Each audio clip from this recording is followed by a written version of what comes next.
And so thank you for staying with us. I am Tamara Scott. You're listening to Tamara Scott Live with Truth for Our Time. We are talking with Dr. James Arnold, and I didn't design it this way, but I think it's absolutely perfect. We have just a couple minutes left. Jim, if you could, I know you in the article we're talking about the option game that people can find on your website, drjamesarnold.com, drjamesarnold.com, no dot after doctor. The option game.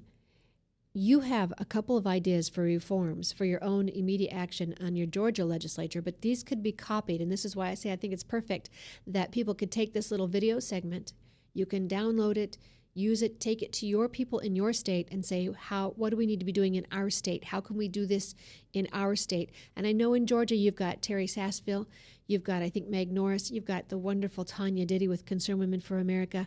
So you've got some great folks who already understand the dangers of Common Core. I think several other states, when I see the Facebook pages, certainly have a good group of people who are ready to battle this. Give us your 2 steps that you think we ought to be taking to our legislators.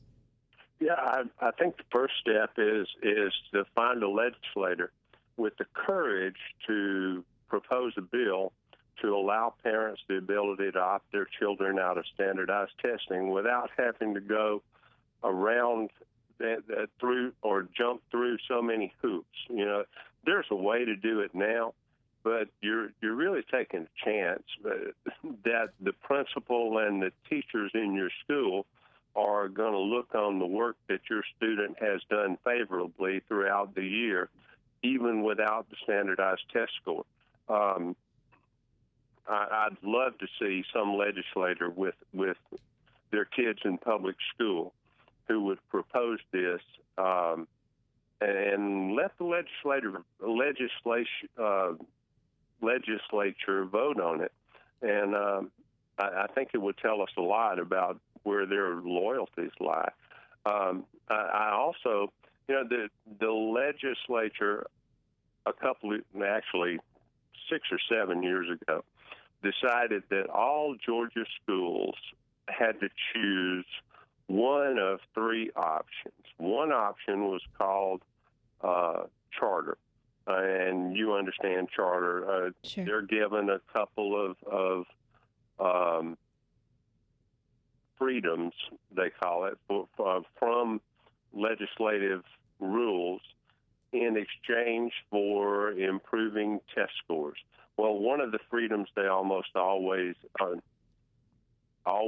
tout is freedom from the teacher pay scale imposed on teachers. I don't know that that's a choice that schools really ought to be taking anyway. But anyway, the second option is called IE squared. It's based on a study commission that Sonny Perdue, former governor, came up with to reform the funding mechanism for public schools. Found out that it was going to cost even more money, so they changed the whole purpose of the commission after the study sort of fell in upon itself, and gave this as an option to public schools, giving them some freedom from some of the restrictions in turn again for improved test scores. And then the third option is called, oh goodness, my memory escapes me. Well, in any event, the effect is we're happy with what we're doing. We're not going to change. If they really wanted to attract schools to one of those 3 options, even charter, give them the opportunity to allow their teachers to teach without having to worry about standardized tests. I have a friend who was the Georgia Middle School Principal of the Year. Her response to all this data-based decision-making stuff was, rather than be based, she thought that legislators and administrators and teachers ought to be values-based and data-influenced. Well, I agree with that 1,000%. I think that's one of the smartest statements I've ever heard from anybody.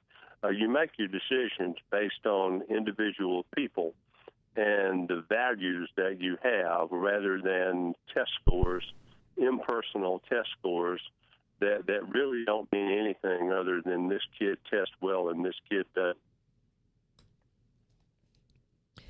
Well, thank you so much. My guest has been Dr. James Arnold. You can find him at drjamesarnold.com. And Jim, I appreciate what you've shared with us today. I also appreciate the writing that you do. I think I'll be popping in from time to time to see what more you have put up, and if there's a subscription list, I want to get on that, because I appreciate the wisdom with which you write and your years of experience.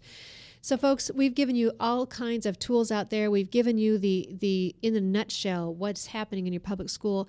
And how many years have you been in the public school? Tamara, I started in 1974 as a band director, so 39 years when I retired last June. So there's a wealth of knowledge right there, living in it, and can now talk to us about it and the dangers of it if we don't get Common Core stopped. We have to go. We're out of time. I thank you, Jim, for joining me today. I hope you'll join me again in the future. Ryan Northfield has been my producer. I thank you, Ryan, for that as well. And we've given you information. Now, seriously, you need to be encouraged, never be complacent, and go out and make a difference. Thanks for staying with us. I'm Tamara Scott. You can find an archive at tamarascottlive.com.